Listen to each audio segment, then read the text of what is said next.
1 जून 2022 की सुबह सुबह 4 बजे का वक्त होता है जब दो पुलिस कांस्टेबल अपनी बाइक पर सवार होकर अपने घर की तरफ जा रहे होते हैं तो रास्ते में देखते हैं कि झाड़ियों में कुछ आग लगी हुई है। पुलिस वाले तुरंत ही अपनी बाइक को रोकते हैं और तुरंत ही अपने सीनियर को फ़ोन करते हैं। सीनियर भी बिना कुछ देरी किए हुए तुरंत ही अपनी टीम के साथ एक कंबल लेकर आते हैं और कंबल से उस आग को बुझाया जाता है। उसके बाद पता चलता है कि यहाँ पर एक लड़की को जलाया जा रहा था। लगभग लड़की की उम्र 20 साल होती है। तुरंत ही आनन फानन में डेड बॉडी को पोस्टमार्टम के लिए भेज दिया जाता है। उसके बाद जांच पड़ताल जब होती है उसमें एक बहुत ही चौंकाने वाला खुलासा होता है। दोस्तों, अगर आप भी पूरा मामला सुनेंगे तो आपके पैरों तले जमीन खिसक जाएगी। आइए दोस्तों, जानते हैं पूरा मामला क्या था। नमस्कार, जय हिंद। आप देख रहे हैं APH न्यूज़ राहुल रावत के साथ। तो दोस्तों, आज की जो मैं हकीकत की घटना आपको बताने जा रहा हूं, उत्तर प्रदेश में एक जिला पड़ता है आगरा और आगरा का ही एक खंदौली थाना क्षेत्र है। ये खंदौली थाना क्षेत्र की हकीकत की घटना है। 1 जून 2022 को केडी बाबू और उनके साथी होते हैं अंकित चौधरी, दोनों सुबह सुबह जब अपने घर की तरफ जा रहे तो झाड़ियों में उन्हें आग दिखाई देती है।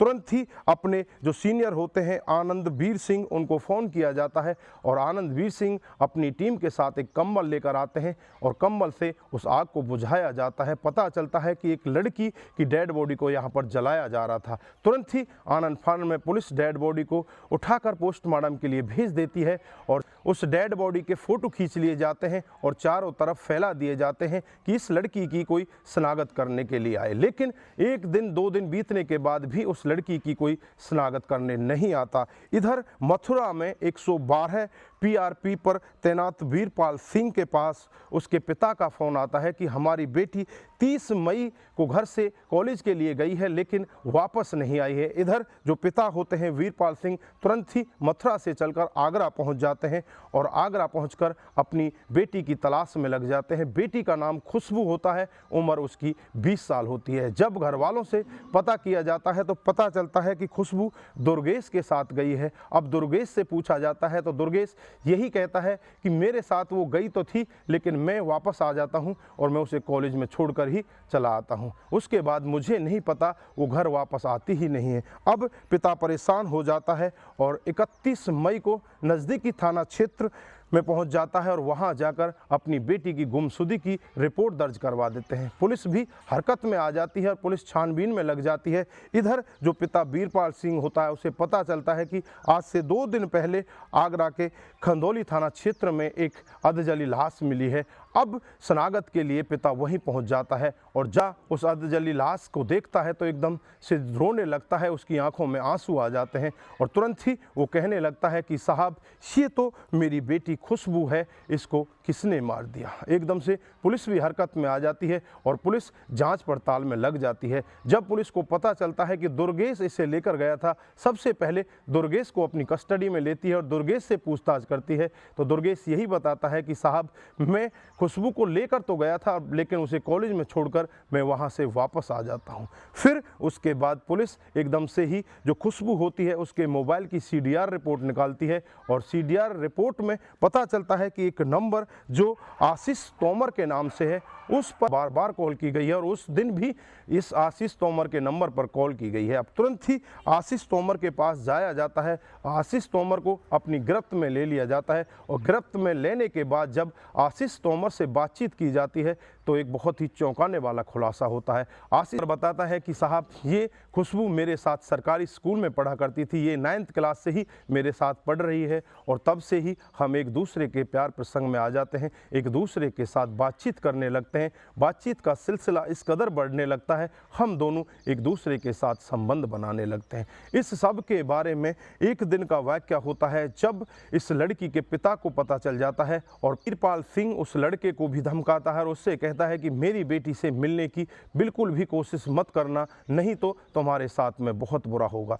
खुशबू से मिलना जुलना नहीं छोड़ता। उसके बाद फिर खुशबू के साथ में मिलना जुलना करता है और मिलजुल कर एक दिन ऐसा करता है कि उस खुशबू के कुछ आपत्तिजनक जो फोटोग्राफ होते हैं अपने कैमरे में कैद कर लेता है और खुशबू से कहता है कि तुम मेरे साथ में शादी कर लो, मैं तुम्हारे बगैर जीना ही नहीं चाहता, मैं तुम्हारे साथ ही रहना चाहता हूं। लेकिन खुशबू कहती है कि इस पर पर हमारे घर वाले, मेरे पिताजी बिल्कुल भी राजी नहीं होंगे।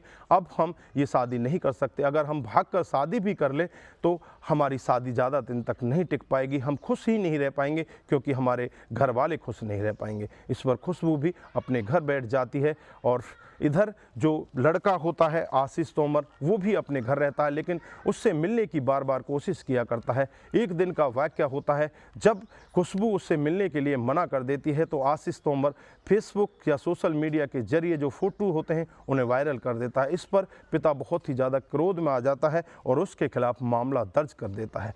तुरंत ही पुलिस आशीष तोमर को उठा लेती है, उठाकर उसे अपनी कस्टडी में ले लेती है। इधर जो आशीष होता है बहुत ही ज़्यादा गिड़गिड़ाने लगता है, रोने लगता है और वीरपाल सिंह से कहने लगता है कि मुझे माफ़ कर दो, मुझसे बहुत बड़ी गलती हो चुकी है, अब मैं ऐसा कभी भी नहीं करूँगा, मुझे माफ़ कर दो और मैं हाथ जोड़ता हूँ, आपके पैर पकड़ता हूँ, मैं दोबारा खुशबू से कभी मिलूँगा ही नहीं। इस पर जो पिता होता है वीरपाल सिंह, उसे भी दया आ जाती है और आशीष तोमर का जो केस उसके ऊपर दायर किया जाता है उसे वापस ले लिया जाता है और वो छुड़ाकर उसे वापस उसके घर भेज दिया जाता है। दोस्तों, ऐसे ही धीरे धीरे समय बीतता रहता है। हर एक दिन का वाक़या होता है जब जो खुशबू होती है उसके घर वाले कहीं बाहर गए होते हैं। घर पर दुर्गेश और खुशबू होते हैं। दुर्गेश खुशबू को कॉलेज में छोड़कर आ जाता है और ये 30 मई को जब दुर्गेश खुशबू को कॉलेज छोड़कर वापस आ जाता है, इधर आशीष को भी पता चलता है कि आज खुशबू के घर पर कोई भी नहीं है। खुशबू को फ़ोन करता है और फ़ोन करके उसे अपने घर पर बुलाता है। खुशबू भी इसके लिए राज़ी हो जाती है और आशीष के घर में पहुंच जाती है। 30 2022 को पूरे दिन एक दूसरे के साथ रहते हैं और एक दूसरे के साथ संबंध बनाते हैं। जैसे ही शाम के लगभग 4 बजे का वक्त होता है तो खुशबू आशीष से कहने लगती है कि अब मुझे अपने घर जाना होगा, मेरे घर वाले मेरी तलाश करने में लग जाएंगे। इस पर जो आशीष होता है वो कहता है कि मैं तुम्हारे बगैर रह ही नहीं सकता, मैं तुमसे शादी करना चाहता हूं, तुम मेरे साथ में शादी कर लो। लेकिन यहाँ पर जो खुशबू होती है उसे मना कर देती है और उससे कहती है कि मैं अपने पिताजी के खिलाफ नहीं जा सकती, मैं तुम्हारे साथ में शादी नहीं कर सकती। इस पर दोनों का झगड़ा होने लगता है और जो आशीष होता है उसको इतना क्रोध आ जाता है, जो उसके गले में चुन्नी होती है उसी से उसका गला दबाने लगता है और तब तक चुन्नी को उसके गले में लपेट कर रखता है, तब तक उसके प्राण निकल जाते हैं। दोस्तों, वहीं पर आशीष घबराने लगता है और करे तो क्या करे, फिर पूरी रात भर आशीष उस डेड बॉडी को अपने बेड के नीचे रखता है और बेड के ऊपर आराम से सो जाता है। जैसे ही अगला दिन आता है, आशीष के माता पिता घर में आ जाते हैं तो पिता को कुछ दुर्गंध आने लगती है। पिता आशीष से कहता है कि घर से कुछ दुर्गंध आ रही है, लेकिन आशीष अपने पिता से कहता है कि पता नहीं ऐसे ही घर से दुर्गंध आ रही होगी, यहाँ तो कुछ भी नहीं है। लेकिन आशीष का जो पिता होता है वो घर की तलाशी करने लगता है और जब बेड के नीचे झांक कर देखता है तो उसे एक डेड बॉडी मिलती है। अब डेड बॉडी को देखकर एकदम से आशीष का पिता भी घबराने लगता है। फिर वो आशीष से पूछताछ करता है तो आशीष सब कुछ बता देता है। यहाँ पर जो पिता होता है वो अपने बेटे को बचाने के लिए वो भी उसके साथ क्राइम को अंजाम देता है। वो कहता है कि कोई बात नहीं। अब अगले जैसे ही शाम होती है, रात को करीब 2 बजे का वक्त होता है, तो आशीष का पिता और खुद आशीष उस डेड बॉडी को बाइक पर रखते हैं और बाइक पर ले जाकर उसे जंगल में, झाड़ियों में ले जाते हैं और वहाँ जाकर बाइक से पेट्रोल निकालते हैं। उसके ऊपर पेट्रोल छिड़का जाता है और पेट्रोल छिड़ककर उसे आग के हवाले कर दिया जाता है। और जैसे ही 1 जून 2022 की सुबह 4 बजे का वक्त होता है, जब 2 कांस्टेबल वहां से जा रहे होते हैं तो दोनों कांस्टेबल उस आग को देखकर तुरंत ही अपने सीनियर को बुलाते हैं और उस आग पर काबू पाकर उस डेड बॉडी को बचाया जाता है। फिर अधजली लाश से ही इस सब का खुलासा होता है। तो दोस्तों, यहाँ पर आप क्या कहना चाहते हैं? जो पिता होता है, पिता भी एक बार के लिए टूट जाता है। वो भी यही कहने लगता है कि अगर मैंने पहले थोड़ी सूझबूझ के साथ काम लिया होता तो शायद आज मेरी बेटी जिंदा होती।